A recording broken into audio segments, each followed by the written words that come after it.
करेंगे, पक्का करेंगे, पक्का वाला। साथियों, अब 15 मिनट के बाद प्रचार समाप्त हो जाएगा। चिराग पासवान के लिए संभव नहीं है गांव-गांव, घर-घर, हर व्यक्ति के पास आना। ऐसे में क्या आप लोग चिराग पासवान बनकर मेरा ये संदेश मेरे भाई कौशलेंद्र जी को जिताने का ये संदेश घर घर पहुंचाइएगा? बनिएगा चिराग पासवान? ऐसे नहीं, दोनों हाथ उठाकर बताइए, बनिएगा चिराग पासवान? बनिएगा चिराग पासवान? बनिएगा चिराग पासवान? एक वादा और चाहिए,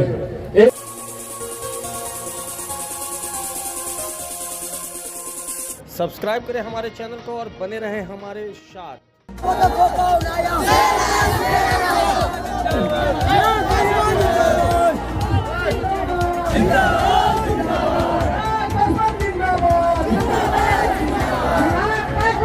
मंच में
नालंदा में बोले चिराग पासवान शाम के 5 बज गए हैं और चुनावी सभा का समय समाप्त हो गया है।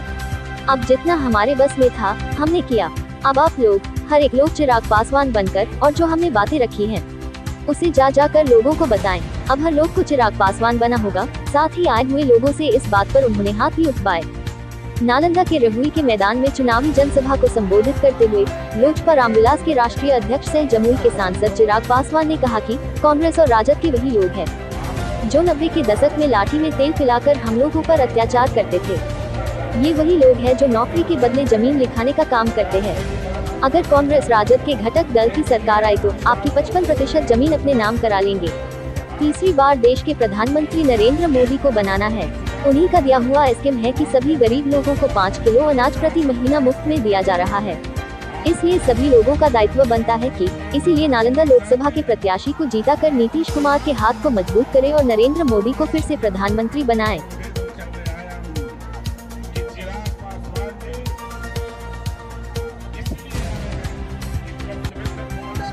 जिंदाबाद जिंदाबाद जिंदाबाद, भूपेंद्र कुशवाहा जिंदाबाद जिंदाबाद जिंदाबाद, चिराग पासवान जिंदाबाद जिंदाबाद जिंदाबाद। अगला वक्ता रजनीश सिंह लोजपा जिला अध्यक्ष संसदीय बोल। चिराग पासवान जिंदाबाद, रामविलास पासवान अमर रहे, स्वर्गीय रामविलास पासवान अमर रहे।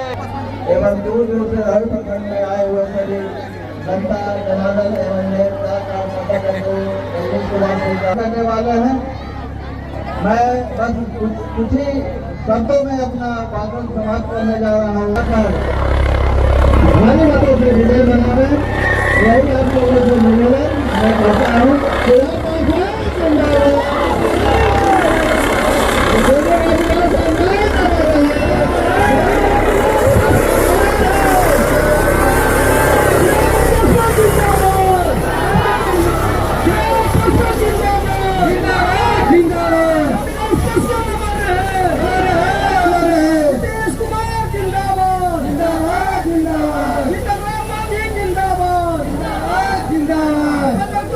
जिंदाबाद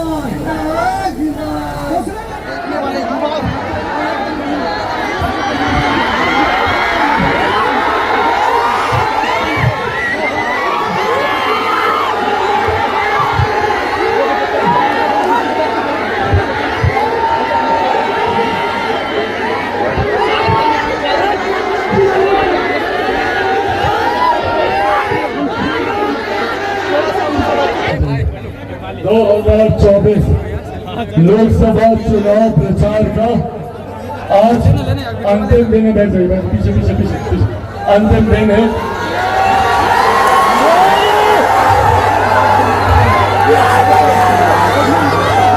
अंतिम दिन और अंतिम दिन का एकदम अंतिम घंटा है, आखिरी आधा घंटा और बहस बस ही रह गया। बहुत ज्यादा बातें आप लोगों से नहीं, बस कुछ जानकारी और कुछ आग्रह करने आप लोगों के बीच आया हूँ। आप सब जानते हैं कि जो 6 चरण का मतदान हुआ है, उन 6 चरण के मतदान में जो रुझान सामने आ रहे हैं, उसमें एक बात तय है कि 4 तारीख को जब ईवीएम मशीन खुलेंगी तो हमारे मौजूदा प्रधानमंत्री आदरणीय नरेंद्र मोदी जी तीसरी बार देश के प्रधानमंत्री बनने जा रहे हैं। ऐसे में हम सबकी एक अहम जिम्मेदारी है कि प्रधानमंत्री जी के सोच वाले व्यक्ति को हम लोगों को भारत की संसद में भेजने की जरूरत है।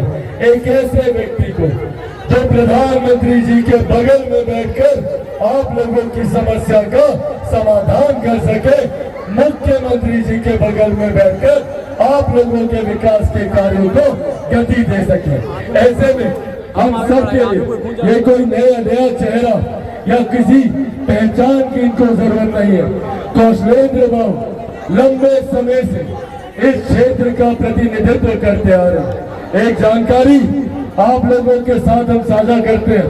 जब हम पहली बार 2014 में जब हम जीत कर गए थे, जमुई का प्रतिनिधित्व कर रहे थे और भारत की संसद में जब हम जीत कर गए थे, तो हम दोनों हमसे सीनियर हैं, 2009 से है, पर 2014 और 2019 में हम दोनों की सीट अगले बगले में है। जब भी आप हमको देखिएगा भाषण देते हुए तो ये दिखाई देंगे, इनको देखिएगा तो हम दिखाई देंगे। ये करीबी रिश्ता है हम लोगों का। सदन में एक साथ जाना, एक साथ बैठना, एक साथ चर्चा में भाग लेना, ये लंबे समय से 1 दशक से हम दोनों एक साथ संसद में रहे हैं और ये श्रृंखला ऐसे ही बरकरार रहनी चाहिए। ये जिम्मेदारी आप लोगों के ऊपर है, निभाइएगा ना इसको। हर बार से ज्यादा मतों से जिताकर भेजिएगा, पक्का वादा। साथियों, जरूरी है कौशलेंद्र बाबू जैसे लोगों का जीतकर भारत की संसद में जाना। जब ये जीतते हैं तब हमारे प्रधानमंत्री जी भारत की अर्थव्यवस्था को मजबूती दे पाते हैं। जब ये जीतते हैं तब गांव में बैठी एक महिला के घर में शौचालय बनता है, उज्ज्वला योजना आती है। आज कोई गरीब, भगवान ना करे किसी के यहाँ कोई बीमारी आए, पर आज हमारे प्रधानमंत्री जी की देन है कि 5-5 लाख रुपए का मुफ्त इलाज का प्रावधान हमारी एनडीए सरकार, हमारे प्रधानमंत्री जी ने किया। आज देश की नहीं, दुनिया की सबसे बड़ी गरीब कल्याण की योजना, जिसके तहत 81 करोड़ लोगों को मुफ्त में अनाज मिलता है, जिसका श्रेय मैं मेरे नेता, मेरे पिता आदरणीय रामविलास पासवान जी को भी देता हूँ। जिनकी वजह से ये योजना धरातल पर है। साथियों, एक तरफ जहाँ हमारे प्रधानमंत्री हम लोगों के देश को मजबूती देने का काम करते हैं, सरहद से सीमाओं को सुरक्षित रखते हैं, अर्थव्यवस्था को मजबूती देते हैं, महिलाओं के सम्मान की चिंता करते हैं, किसान, मजदूर, बुजुर्गों के हक की बात करते हैं, युवाओं की बात करते हैं, तो वहीं दूसरी तरफ ये महागठबंधन वाले भी हैं, कांग्रेस, राजद, इनके तमाम घटक दल। कौन है भैया ये लोग? ये वही लोग ना है जो 90 के दशक में लाठी में तेल मिलाने का काम करते थे।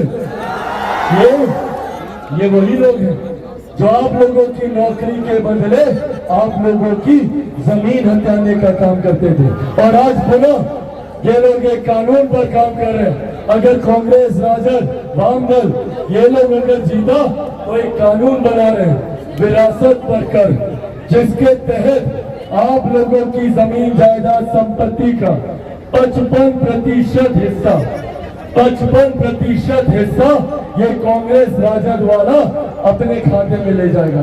आप लोगों के पास जितनी संपत्ति होगी या महिलाओं के पास जितना गहना जेवर होगा उसका 55% हिस्सा ये लोग लूट कर अपने खजाने में ले जाएंगे।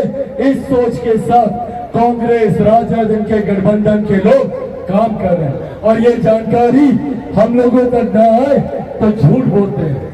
क्या बोलते हैं? कभी कहेंगे संविधान को खतरा है, कभी बोलते हैं आरक्षण को खतरा है, कभी बोलते हैं लोकतंत्र को खतरा है। भैया ये लोग बात करेंगे लोकतंत्र की जिन लोगों ने सन 75 में आपातकाल लगाकर सही मायनों में लोकतंत्र की हत्या करने का काम किया। आज ये लोग लोकतंत्र के संरक्षक बन रहे हैं। साथियों आज आप लोगों के सामने मैं मेरे नेता मेरे पिता आदरणीय रामविलास पासवान जी के संघर्षों की कसम खाकर ये वादा आप लोगों से करके जाता हूं कि जब तक चिराग पासवान जिंदा है ना आरक्षण को कोई खतरा है ना संविधान को कोई खतरा है। तो हम लोग की गरीब कल्याण की योजनाओं को खतरा है इन महागठबंधन के लोगों से। कितने लोगों को बताइए यहाँ पर 5 किलो अनाज प्रति माह मिलता है? एक बार हाथ उठाकर बताइए। अनाज मिल रहा है ना? मिलता है ना? अनाज मिल रहा है ना? सब बंद हो जाएगा, ना अनाज मिलेगा, ना 5 लाख का इलाज होगा, ना ही किसान सम्मान निधि, ना प्रधानमंत्री आवास, ना मुख्यमंत्री आवास। अगर ये राजद कांग्रेस अगर ये लोग जीता तो तमाम गरीब कल्याण की योजनाओं को ये लोग बंद कर देगा, क्योंकि ये लोग चाहता नहीं कि कोई भी गरीब गरीबी रेखा से बाहर निकले। जात पात धर्म मजहब में सिर बांटने की इन लोगों की राजनीति है। ये लोग नहीं चाहता कि बिहार का युवा पढ़ लिख कर आगे बढ़े। ये लोग नहीं चाहते कि बिहार से गरीबी मिटे। इसीलिए साथियों आज ये आग्रह करने आप लोगों के बीच आया और आग्रह के साथ मुझे 2 वादे चाहिए। क्या मेरे युवा साथी मुझसे 2 वादे करेंगे? पक्का करेंगे? पक्का वाला? साथियों अब 15 मिनट के बाद प्रचार समाप्त हो जाएगा। चिराग पासवान के लिए संभव नहीं है गांव गांव घर घर हर व्यक्ति के पास आना। ऐसे में क्या आप लोग चिराग पासवान बनकर मेरा ये संदेश मेरे भाई कौशलेंद्र जी को जिताने का ये संदेश घर घर पहुंचाइएगा? बनिएगा चिराग पासवान? ऐसे नहीं, दोनों हाथ उठाकर बताइए। बनिएगा चिराग पासवान? बनिएगा चिराग पासवान? बनिएगा चिराग पासवान? एक वादा और चाहिए। 1 तारीख को मतदान है। 1 तारीख को है ना मतदान? हाँ है ना? उस दिन आप लोगों के बूथ से कोई बुजुर्ग कोई महिला छूटना नहीं चाहिए।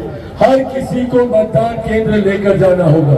गर्मी का समय है, युवा साथी गर्मी बर्दाश्त कर लेंगे।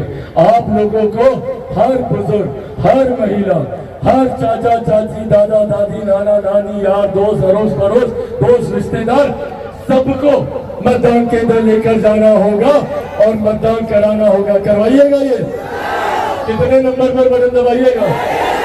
कितना नंबर? सबको पता है? 1 नंबर दिखाइए सब लोग। 1 number 1 number 1 number 1 number 1 number 1 number.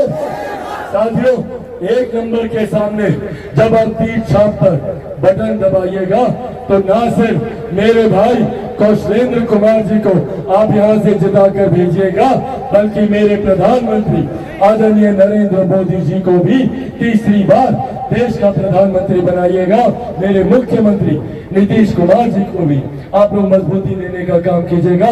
Upendra Kushwaha ji को मजबूती मिलेगी, जीतन राम मांझी जी को मजबूती मिलेगी और तो और आप लोगों का बेटा आप लोगों का भाई चिराग पासवान को भी आप लोगों का ये वोट मजबूती देने का काम करेगा। तो सब लोगों का आशीर्वाद है ना? एक बार जोरदार ताली बजाकर अपना आशीर्वाद देंगे। बहुत बहुत धन्यवाद साथियों। जय हिंद जय।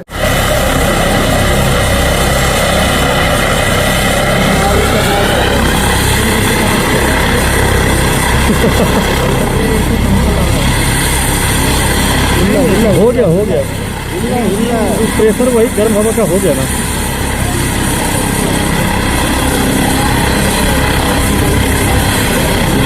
नहीं जी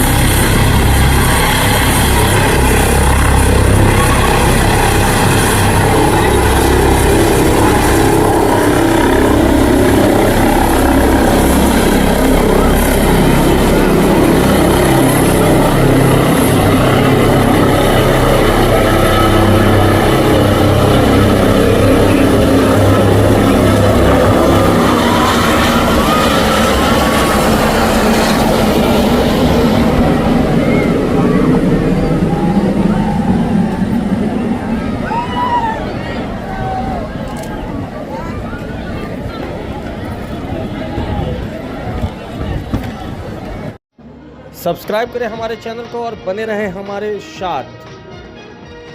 खबरें टीवी, सबकी आवाज़।